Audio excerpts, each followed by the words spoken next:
Howdy, everybody. Here for day 18 of Advent of Code. This one was a fun one. I'll heartily admit I could not find a good solution for part two, so I spent some time Googling and trying to figure it out. And so we'll walk through that, my analysis part of it. Um, and I'm interested if someone else found another solution, so that would be very cool to hear. Um, but before we get started, I just want to say again, thank you very much. I just got an email from Google saying I have 100 subscribers. I know that's not a lot to most YouTubers, but that's amazing to me that y'all have shown interest in the stuff that I'm doing. And I want to, my goal of the channel is to like help us all grow and to learn. So a lot of times, maybe not so much so yet from Advent of Code, I learn new things. Today I did learn something new that I wasn't familiar with. Um, but hopefully you can learn more, and I'm hoping as the channel grows and we get more involvement that you can share your stuff with me, and then I can take that stuff that you've done and obviously with your attributions share that knowledge to everyone else, and we can kind of work together, whether that be more puzzle solving or more like code reviews and algorithm analysis, any computer science related things. I'd love to talk about that stuff or learn about it and share that with you. So please feel free to comment and let me know if there's anything you'd like me to talk about.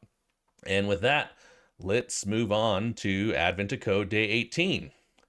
Okay, so you remember yesterday we had these big crucibles of lava that we were dumping, and we had to find or that we wanted to move from one place to another, and we used that shortest path algorithm to get there. Today's problem is now those crucibles are being dumped, but they want to have like a large supply, so that they want to like dig a hole so that they can fill it up with lava, so that the what does it say?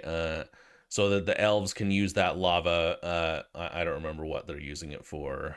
The factory, right? They're using it in the factory, and so they want to put as much. They want to fill as much as they can, and the idea is they have a plan for digging out a pool, and they want you to find the area of the section they're digging out, and they kind of give you some instructions on how to do that, right? So they give you this is the input, and basically what it's saying is like starting from one point, I want you to go right 6, or I guess it's this way, and then down 5, and then left 2, and then down 2, and you kind of just follow these instructions. They give you these color codes.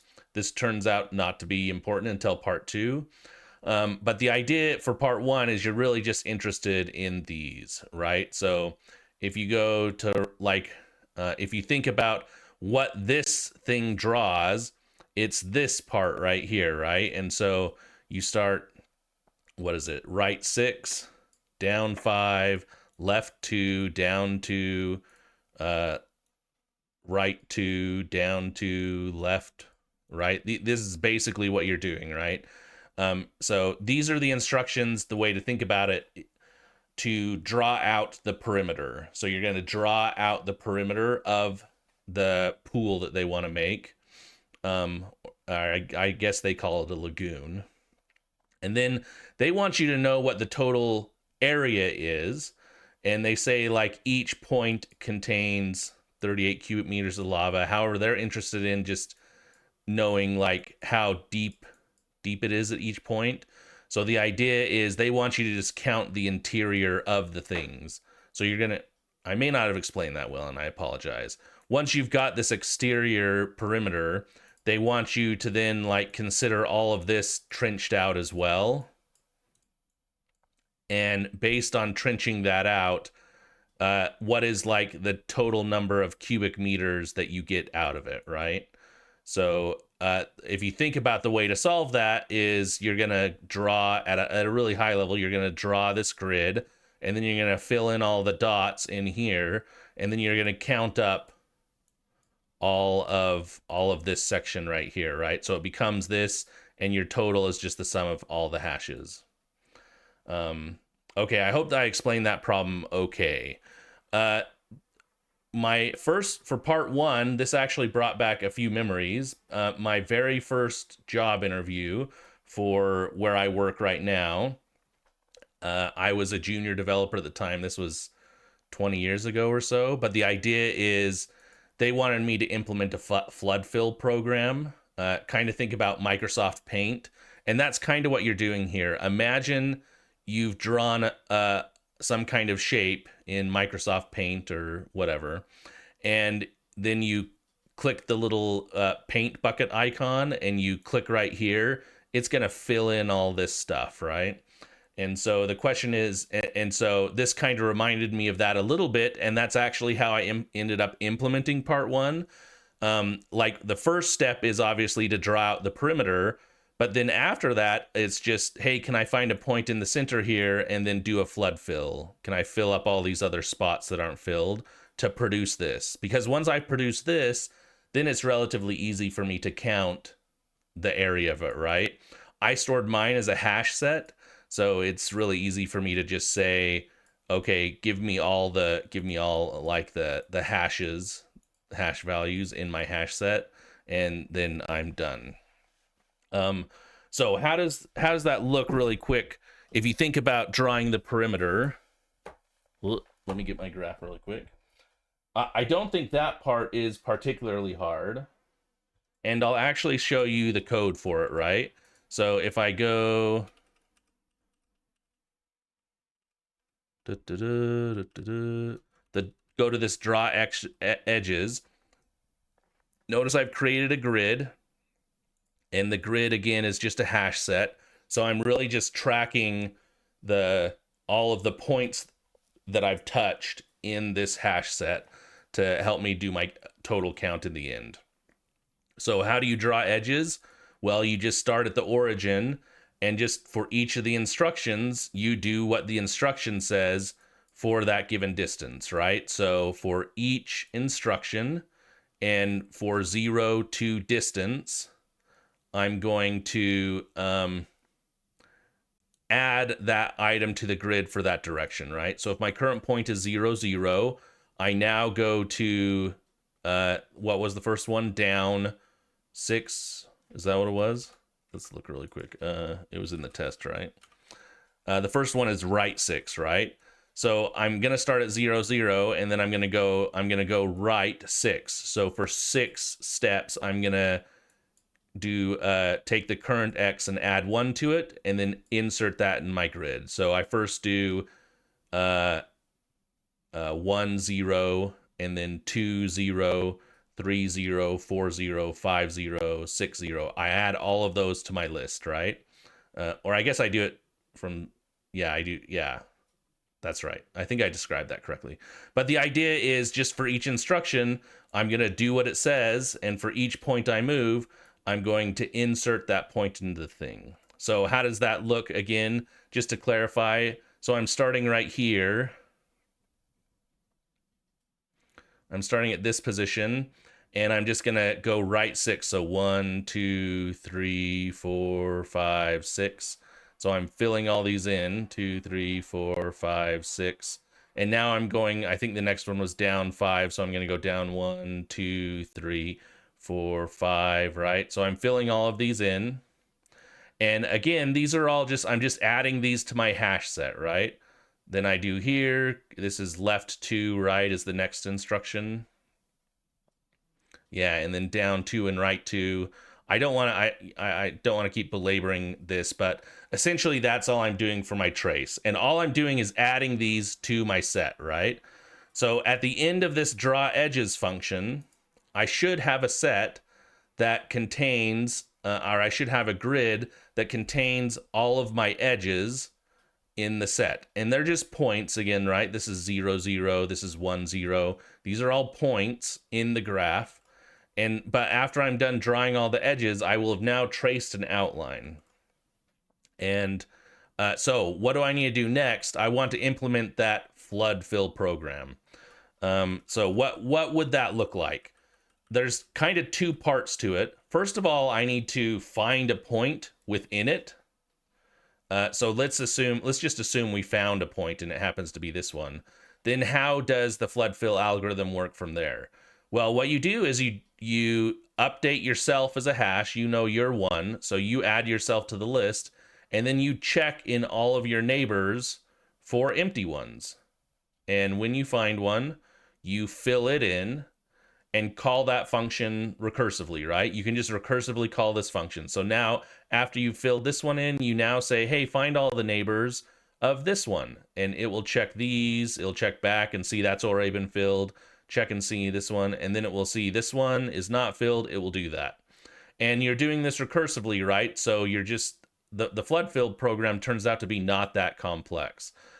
For a junior engineer, because it was a recursive program, this was again 20 plus years ago, it took me a little bit of time to figure out. And I happened to have been in an algorithms course at the time. I hadn't quite finished college, but I was looking for my job. And so I knew of the idea of recursion. I got lucky and said, hey, this looks like a recursive algorithm. And then they kind of helped me work through it. I remember at the time, the idea of recursion was really complex in my mind, is like, how do you get there? But once you start recognizing the patterns of recursion, it's like, oh, what are my like base cases when I'm done with recursing? And then how do I determine my next steps of recursion? It actually becomes like a very powerful tool, right? So if this algorithm, this flood fill algorithm, doesn't totally make sense of why it works at first, don't feel bad. Because even for me, again, when I'm like, whatever, 20 years old or so, it's not making sense to me. But what does that fill program look like? Well, if I know some position, if I know some start point, I add my point to the grid, right? I add my hash, and then I just look for all of my neighbors. And if it's not filled in, I call the fill program on that, and I do it recursively. So, I obviously need a couple things here. I need to know what my neighbors are. So what does that function look like? Oops. This one isn't tough because I was using I sizes. So because you don't know what direction the grid is going to go, so I allowed for negative numbers. And so what are my neighbors? I can just go +1 in the X, -1 in the X, +1 in the Y, and -1 in the Y. And so once I have that, I can just go through all of them, and any of them that haven't been filled in yet, I can fill them in.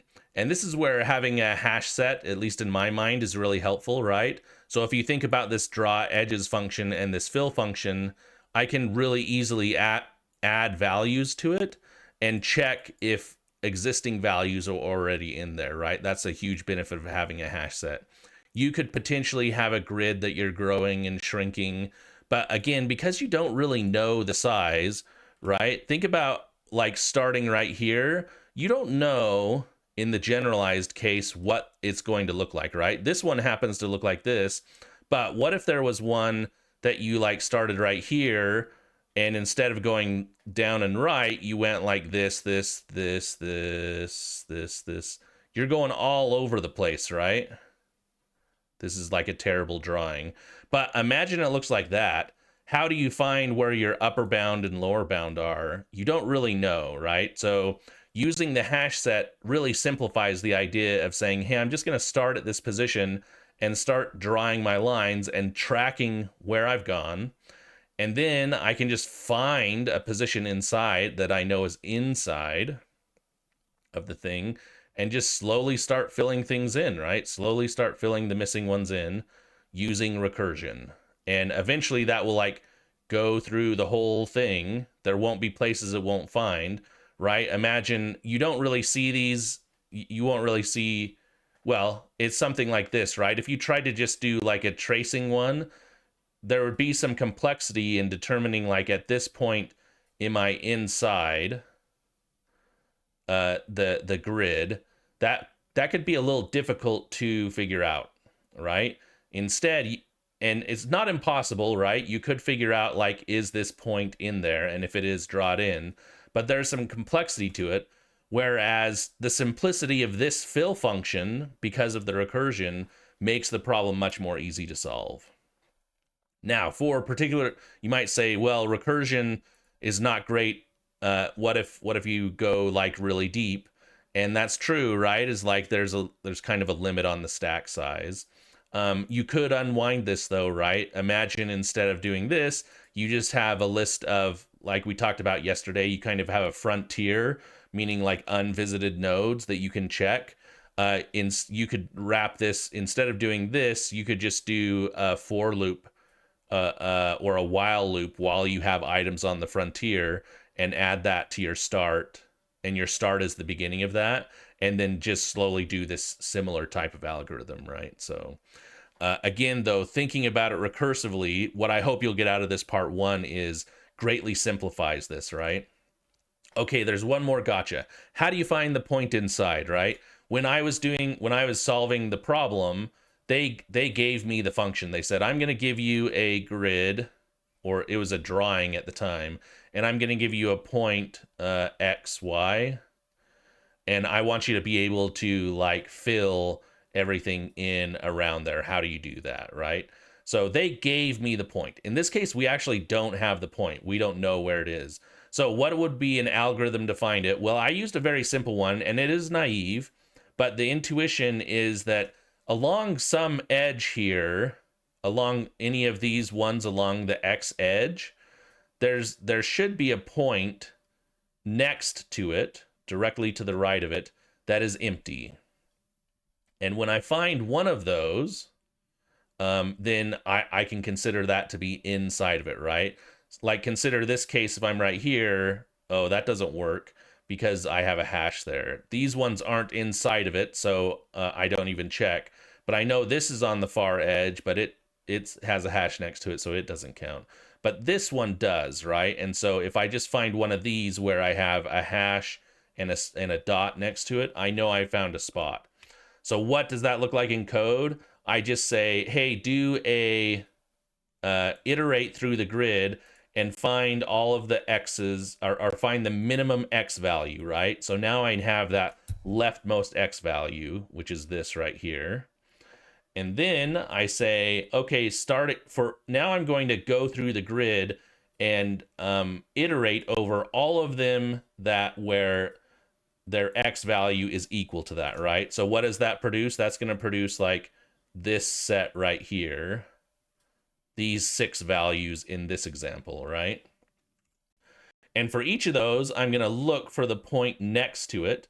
So I'm going to say, hey, does the grid contain the point next to it? And if I ever find one that doesn't, right? So essentially I'm looking at all these right here, here, here, here. And so if I ever find one that doesn't contain it, I'm going to assume that's the start. Or I'm going to assume that's the position, and I can return that start position.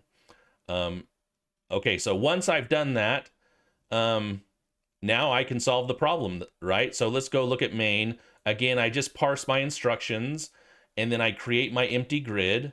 I draw the edges, and then I fill in those edges. And then I can call, in order to find a point inside, I call that grid find point inside to get me that initial starting position for my fill. And then what is the answer? So now I have all these edges and I have all these interior things in my hash set. Well, the solution to part one is literally just the length of the grid, right? The size of the hash set. And that's part one, right? So I forgot one thing. I should say, like, if you're looking at this code and trying to use it in a more general case, this find point inside may not actually work. It happened to work for me. I actually did the perimeter for part one to show that it would be to show that there is an edge like this. And so I felt comfortable using it for my solution. But if you imagine a case where like, boy, I've drawn a lot on here, where this section is removed. And so it kind of, the idea is that there's no like gap here. So it's like hash, hash, hash, hash, and then it looks like this. Like if that edge actually looks like that, and that's the only edge on the left-hand side, then it's not going to work, right? Because it's never going to find that thing. So that again, it's not a generalized solution to it. And it turns out once you get to part two, using this is not really helpful. But I did think I would show this to you so that when you're looking at my code, you can see like my initial implementation was, oh, the size is relatively small, so I can do this little coloring thing. So I need to track the point. I need to have a direction that I'm going. I need to parse it. Oh, I don't think I mentioned this. I use nom to parse it, and so you're basically right, just saying you're getting like this kind of thing, and so you want a direction, a distance, and the color, and so I just use nom to parse it to get that thing. Um, and uh, and so okay, so what is my thinking in part one again? Oh, this is not relatively big, especially for the test input. I'm just going to track the directions. I need to track a point, and with that point I can like do all the instructions on a grid, right? So I can draw the edges based on the instructions. I can fill out that fill out the or fill in the interior as long as I can find a point inside it. And so that was my solution for part one, right here. Where does it get harder? Part two, right? So what do they say in part two? They say, hey, remember how we gave you a direction, a number, and a hex code? It turns out the engineers mixed the numbers up, and it's actually the hex code, excuse me, is what contains your direction. The first 6 digits are the number in hexadecimal, and the last digit is the direction. So let's see right here. They say 0 is right, 1 is down, 2 is left, 3 is up. And so what they say is, if you look at your original input, this, and you convert it, it actually looks like this. So now they're saying, as opposed to going right 6, you're going right 461,000.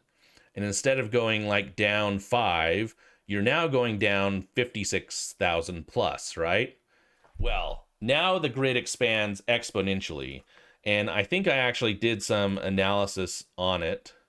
You can see, so here's my solutions right here.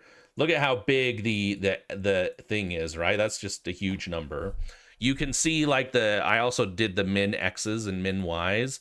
They're just enormous, right? So negative 5 million to 9, almost 10 million, like negative 6 million to 10 million. So like this is like a 16 million, and this is like a 28 million grid. So like if you think about it, 16 by 28 million, that's a huge grid to have to deal with and manage, right?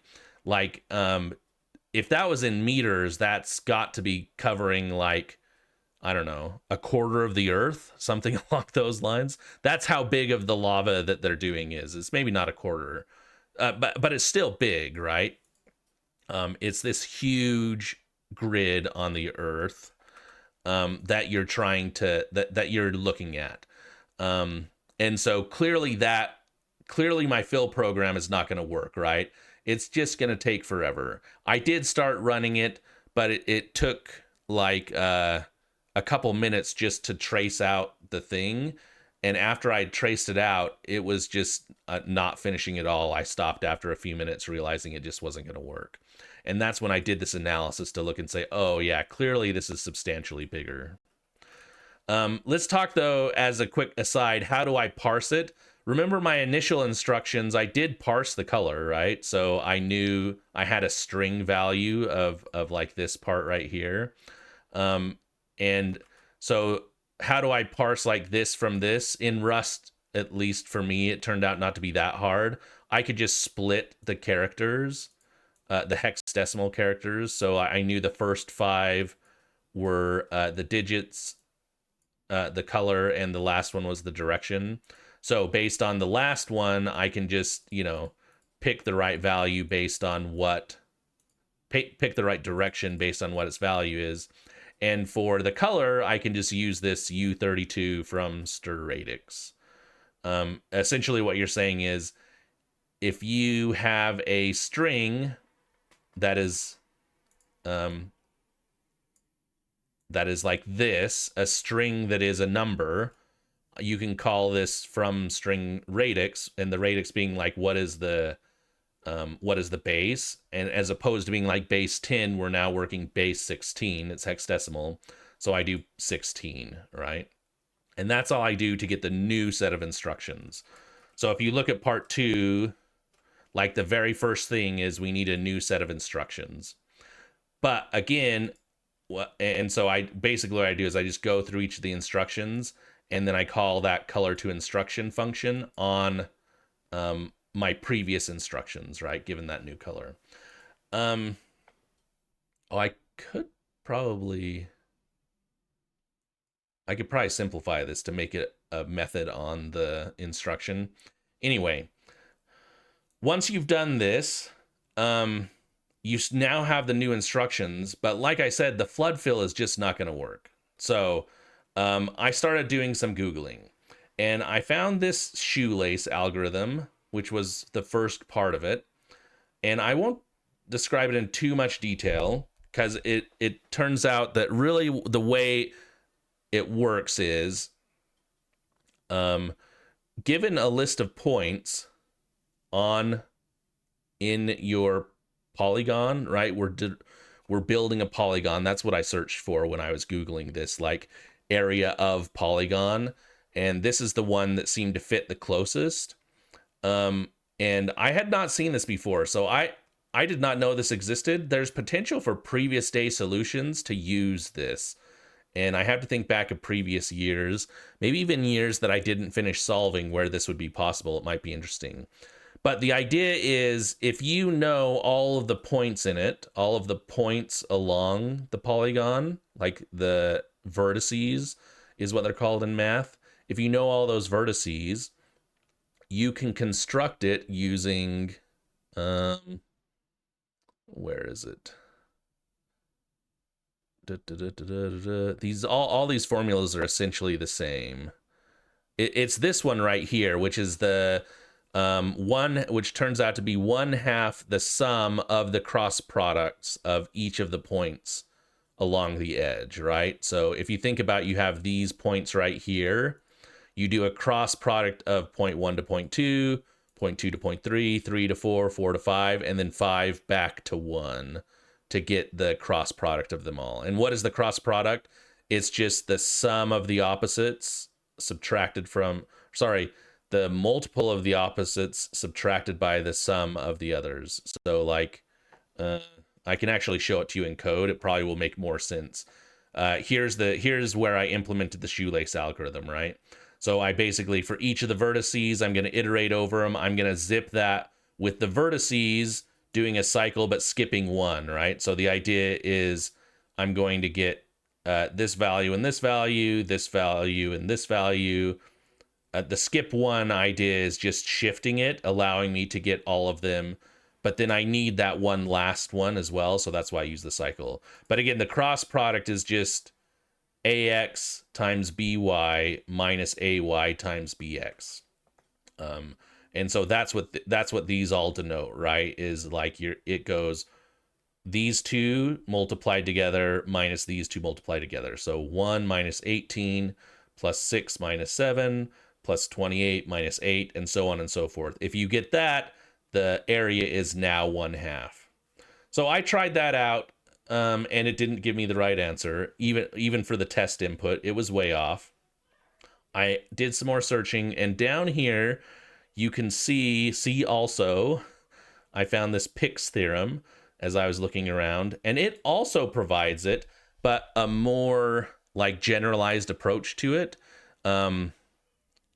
And its theorem says, again, I didn't go through proving any of these.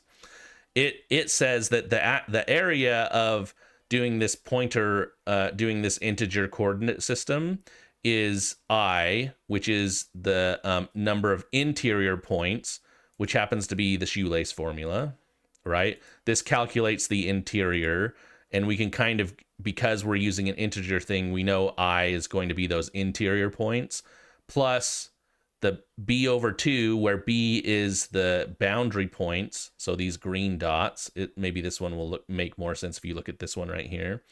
So the I are the red dots, the B are the green dots, and the area is I plus B over 2 minus 1. So I thought, okay, well, maybe that's the solution. I'll try that. I can just take the shoelace, which gives me this, plus the perimeter, which I can calculate in my code, over 2 minus 1. And so you can see as I was trying to work through that, what I did for part 2 is I initially created this vertices function. And what does it do? Why isn't my... We're going to take a little intrusion. Why is this... Oh, I'm doing the wrong thing.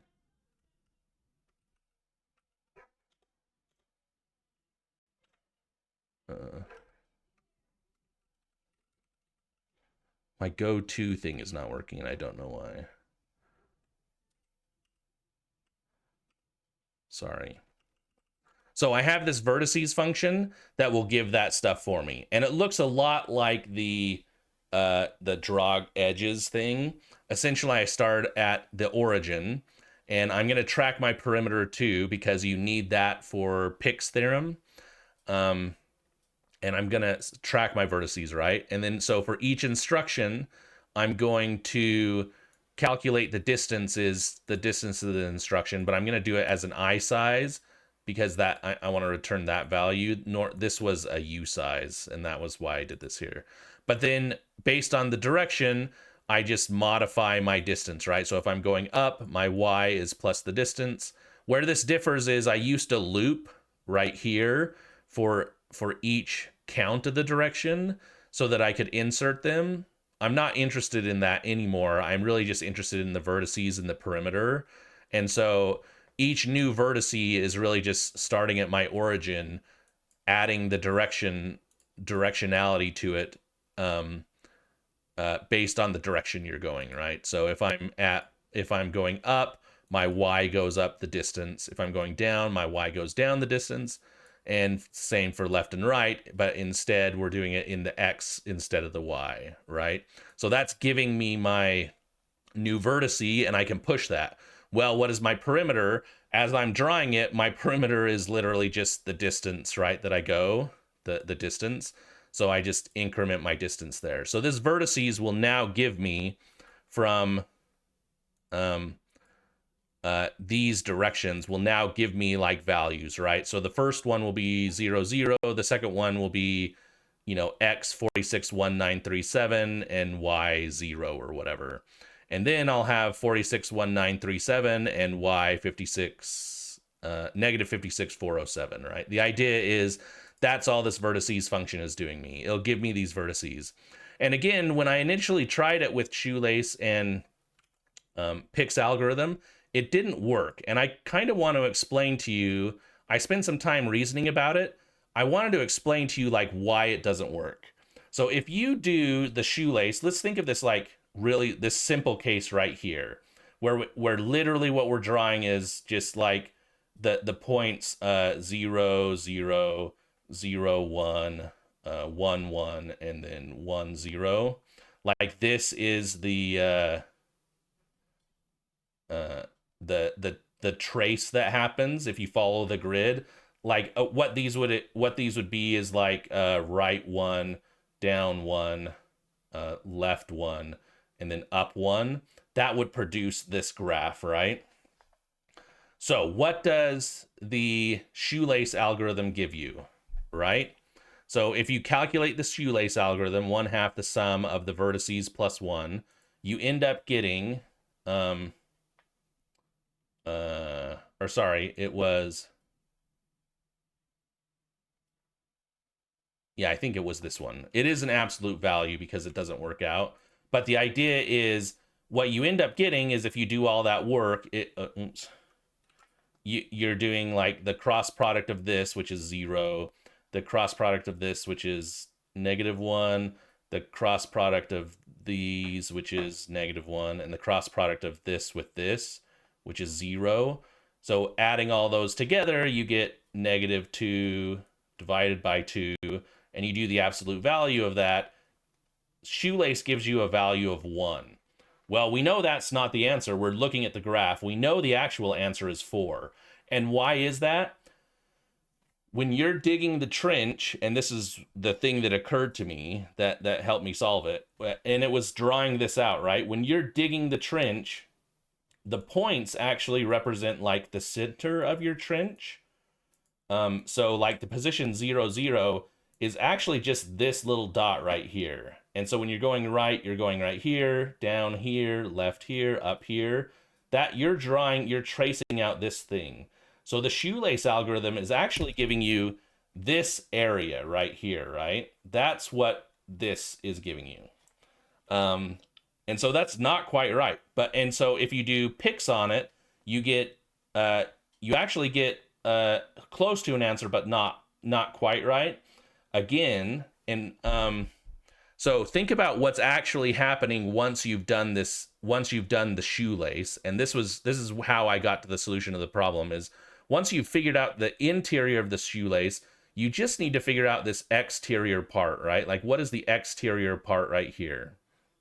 And it's hard to show right here. Obviously, we know the answer is 4, and that's because we're missing 3/4 here, 3/4 from here, 3/4 from here, and 3/4 from here. So that gives you like 4 times 3/4, right? Which gives you 3. So 1 plus 3 equals 4. So we know that's like kind of the general thing that we want to get to, but we want to get to it in obviously a more complex example. So I drew a slightly more complex example. Remember, and now remember, the shoelace algorithm is going to give you this interior, right? So I drew this line, and the shoelace is going to give you like all this area right here, right? Oh, I should say in here, you see, we know the actual answer to the problem. This is a 7x7 grid. So if you filled in the whole thing, it would be 49. But we cut out these 2 pieces, so we need to remove those 2. And then we, the shoelace is doing 2 times a half. So these are like,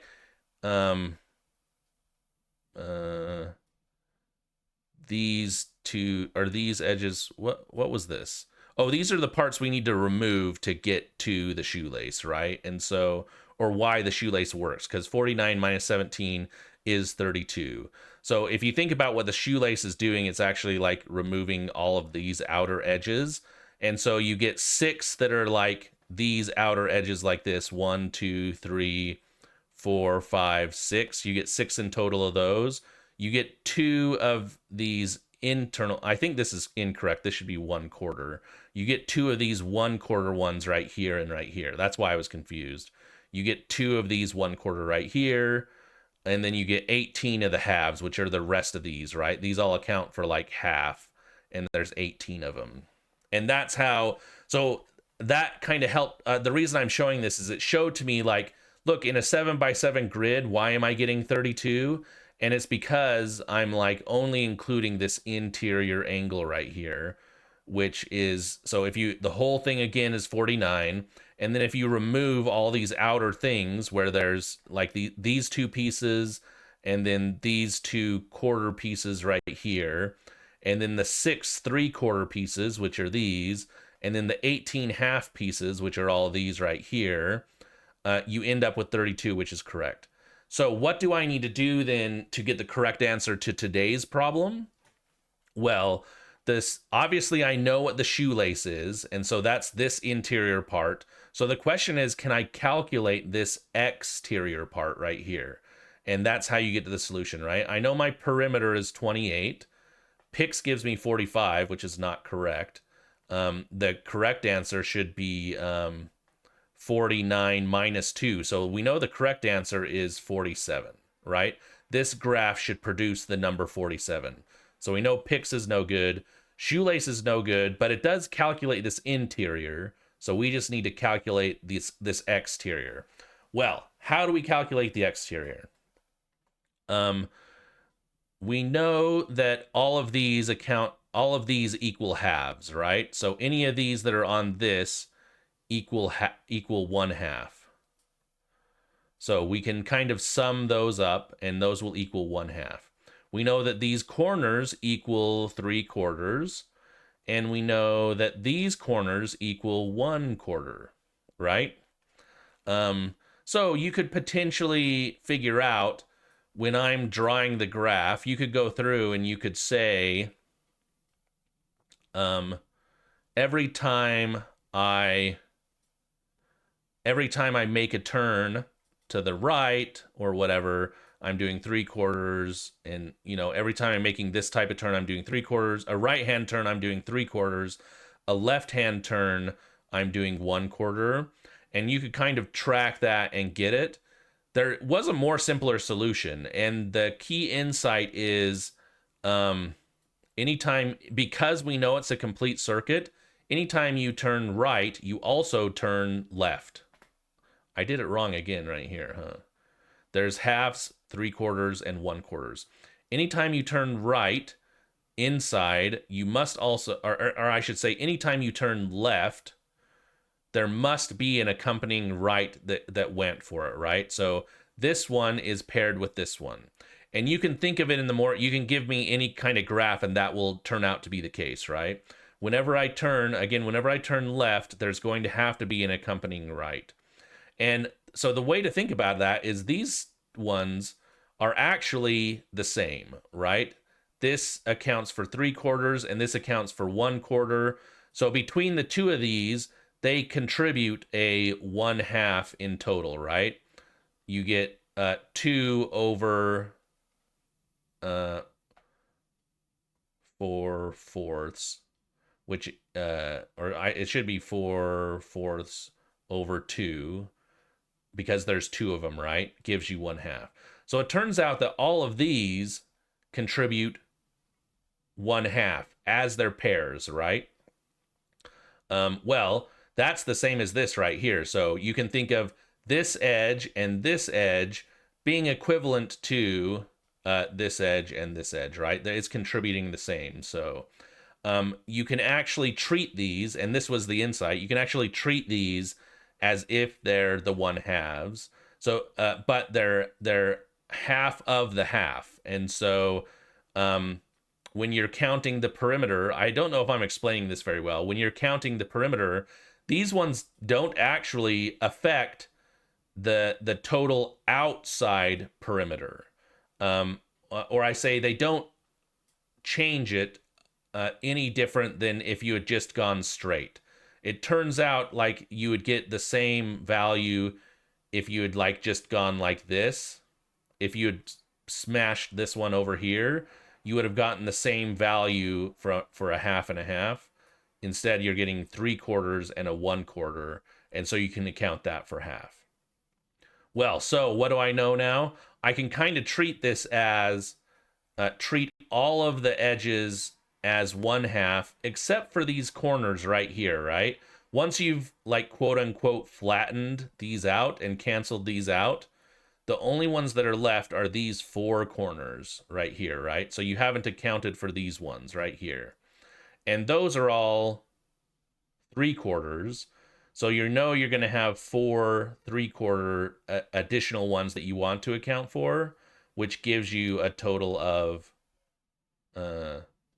did I do that right? Yeah. You have 4 3/4 things that are like this outside. And so you have to account for those as well when you're doing it. And I can show you, I kind of did, I don't know, you probably can't see it very well, but I tried to do all the math on here while I was trying to figure this out. This drawing, I hope, will illustrate it. But the way to think about it is, to calculate this outside edge, I'm really just interested in, oh, yes, I got off track, sorry. So 4 3/4 gives you 3, right? But remember, if we're doing the math and we say, well, we already know each perimeter's always going to contribute a 1/2, all that's left is 1/4, right? So we've kind of accounted for this 1/2 if we're just doing 1/2 of the perimeter for the rest of them. so I only need this 1/4 spot. So I actually have 4 1/4s, which gives you +1. Maybe that's the way to describe it. I feel like I'm getting in the woods here, and I'm the crazy guy, right? I figured it out. There's some math dude that says like, oh, we've known this for a million years, and but me figuring it out, it felt kind of cool, at least to understand it. So again, where do we get that +1 on the quarter? So it turns out that this area is actually just the perimeter divided by 2 +1.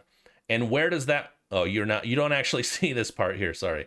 It turns out it's perimeter divided by 2 +1.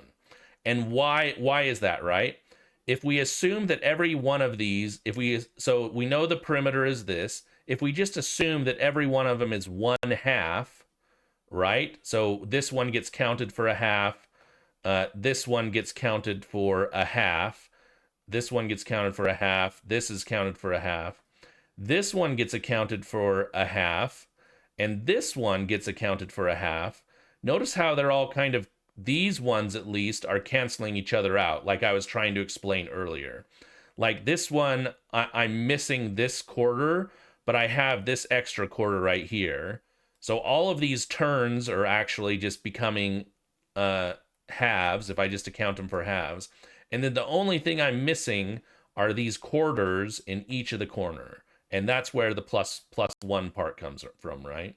So the 1/2 comes from, well, all the straight edges are 1/2. And then any of these turns account for 3/4, which is 1/4 too much. But I know I will necessarily do another turn right here that will, that will only account for 1/4, which will make me short. But because I was over here and I'm short here, they kind of cancel each other out. And so that's this part. And again, so all is left are these little corner 3/4 or 1/4 parts. That is the +1. Okay, so I feel like I spent way too much time explaining that. And the reason I'm explaining it is because it felt cool for me to kind of figure them out. I started with shoelace and it didn't quite get me there. So I found the Pick's theorem and it still wasn't giving me the right answer. So I started drawing these graphs and kind of thinking about them. And again, the key insight is the shoelace doesn't account for the outside of the trench. And so you need to account for the outside of that trench. And what is the outside of the trench? All that talking, it's just the perimeter divided by 2 +1. So how do I calculate the area? Well, given a list of vertices and that its perimeter, right? The perimeter around it, I can calculate the shoelace, which is this that we talked about earlier, right? It's just the sum of the cross products of each of the adjacent values wrapping around, right? So the end value cross products with the beginning value as well. You do all of those, and that will give you the shoelace, that will give you the interior, and now you just need to calculate that exterior, which is the perimeter divided by 2 +1, which is this part right here. And that gave me the right answer. So again, I'm sorry, it's 48 minutes. We've been talking a long time, but that was the analysis of it. That was what led me to the solution. And it felt like a cool thing to kind of figure it out. It did take some time. And again, I had to do a lot of Googling. I did not figure this out on my own, right? I tried the shoelace, I tried the picks, I looked at, I tried to look at what was going on, and that's what helped me, right? So don't be afraid to visualize simple cases to help you understand like why your solution is not working, and then work a slightly more complex case so that you can like come to some insight at what's going on. And I realize this really does, it looks like the crazy dude, right? And there's a bunch, I'm sure there's going to be math people that will eventually watch this and say, oh, you idiot, the answer is obviously this. But I hope this helps you understand like how you come to the problem. I haven't looked at other people's stuff yet, but I imagine if you like tried to do one of these algorithms, it wouldn't give you the right answer, right? At least I don't think it would. it is close to this answer, but is not quite right. And the shoelace does help you get that interior part, but it doesn't help you get the exterior part. And so that, at least in my mind, was what made day 18 kind of interesting, right? If it turned out just to be the shoelace, that would have been cool, and we could have had a discussion about that. But there was a little bit more to it, and I actually don't know. Like again, Pick's theorem doesn't actually solve the problem, and I think it's because of this very special case, right? The way that shoelace and Pick's work have to do with like actual points, but again, our points are on the center, and so when you're trenching, you're like doing that outside part, and that's how you get to the right answer.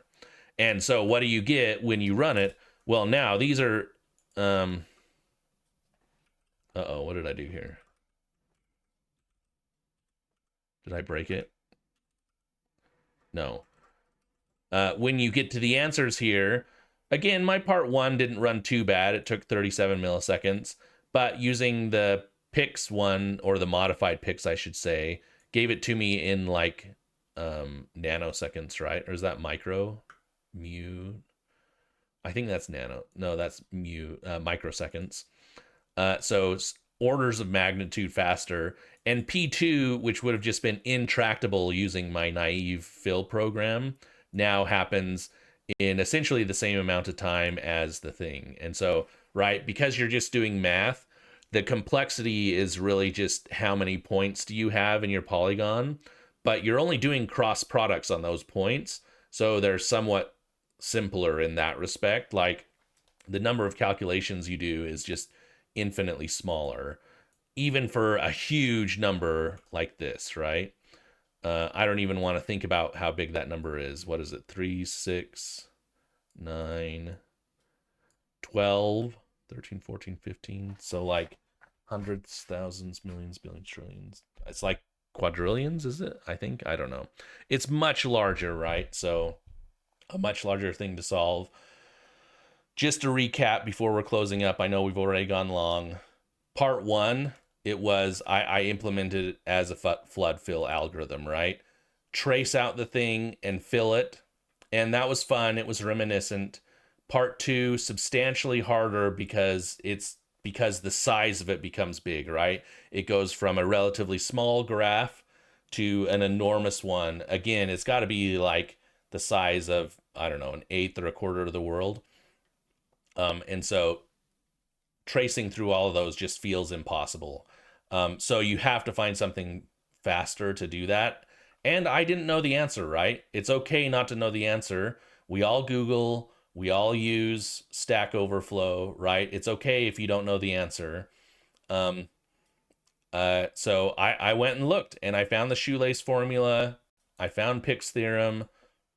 They got me really close, but they didn't quite get me there. And so I spent some time, thinking about the problem in a very simple case and then a slightly more complex case until I kind of came to something that worked. And so just kind of think of that as you're trying to solve these problems, right?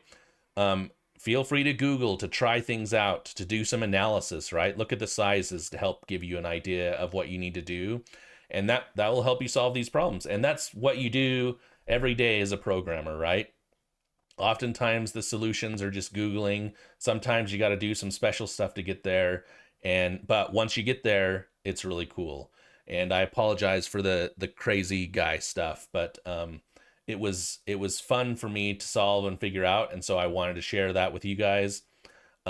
Obviously, I'm very interested if you found another way to do it.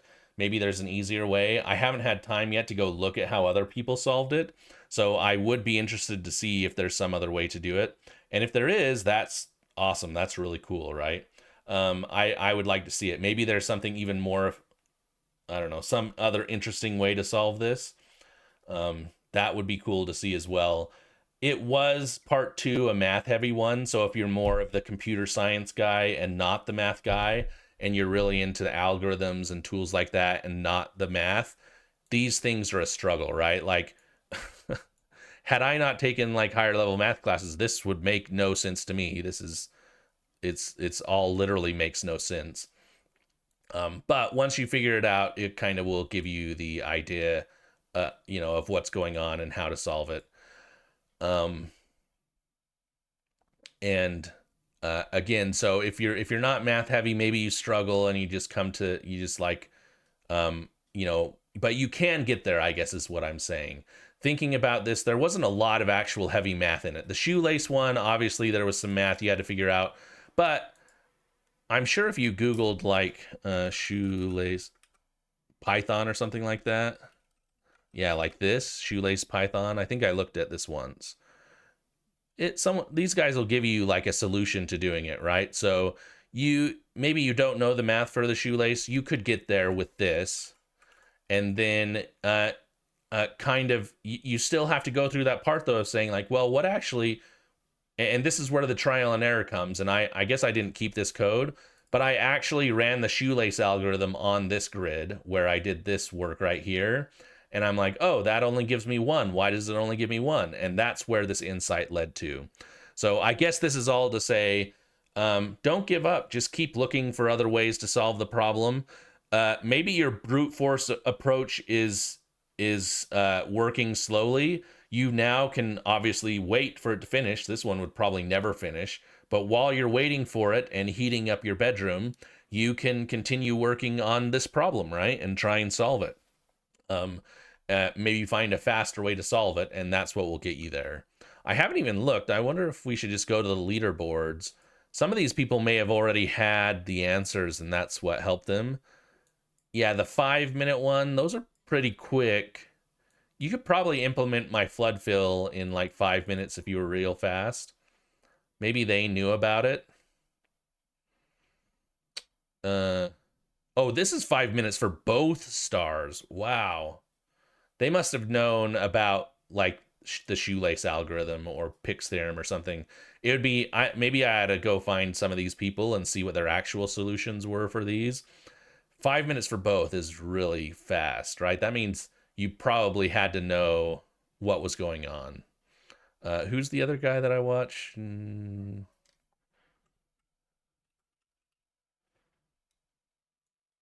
He got in 18 minutes.